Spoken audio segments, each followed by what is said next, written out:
Eu recebi a notícia que mataram a minha irmã. E eu estava desviado também. Eu procurei o corpo da minha irmã 48 horas nas comunidades da minha cidade. A facção de lá sumia com o corpo. Eu fui lá dentro, pedi o corpo. Ele disse assim: não tem como. Não fomos nós que matamos. Negaram. E eu tinha que dar notícia para minha mãe. Eu lembro como se fosse hoje. Eu cheguei na quinta-feira, 8 da manhã. E eu disse: mãe, eu tenho uma notícia para a senhora. Mas a notícia não é boa. Quando eu falei isso, a minha mãe começou a passar mal. Minha mãe começou a passar mal. Eu falei: mãe, prepara o coração. Quando eu falei isso, a minha mãe desmaiou. Levantei a minha mãe, dei água para ela. A minha mãe disse: meu filho, aonde está Débora? Eu sei que é com a minha filha. Aonde ela está? Eu falei: mãe, subiram com o corpo de Débora, mataram ela e não vai ter nem velório. A minha mãe estava na cozinha, ela sentada.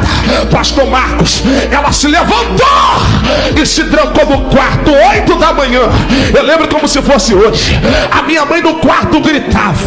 E a oração da minha mãe é: Senhor, se eu tenho crédito contigo, eu quero o corpo da minha filha para fazer o velório.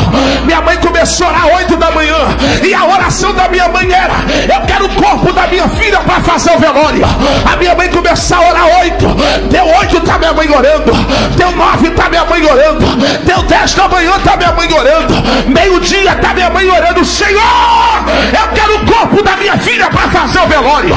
Deu 3 da tarde, 5 da tarde, tá minha mãe no quarto orando. Deu 7 da noite, deu 10 da noite. Quando deu meia-noite, a gente batendo no quarto: mãe, não tem mais jeito, acabou, mataram ela. A minha mãe disse assim para mim: meu filho, eu tô falando com meu pai, me deixa aqui no quarto sozinho. Eu lembro como se fosse hoje. Quando bateu 1h40 da madrugada do outro dia, o telefone toca e a notícia foi: achamos o corpo de Débora. Eu falei: glória a Deus, vai dar para fazer o velório da minha irmã. Eu lembro como se fosse hoje. Eu peguei a moto e fui lá para reconhecer o corpo. Quando eu cheguei lá em volta, pastor Marcos, tinha um monte de gente em volta. Eu olhei para minha irmã, perto dela, a minha irmã estava toda amordaçada, a minha irmã estava quebrada dos pés à cabeça, estava sangrando dos pés à cabeça. Mas quando eu toquei nela, a minha irmã estava viva. A minha irmã estava viva. A minha irmã estava viva. A minha irmã estava viva. Eu vou falar um negócio e você crê. A tua oração vai mudar o quadro da tua história. Levanta a mão.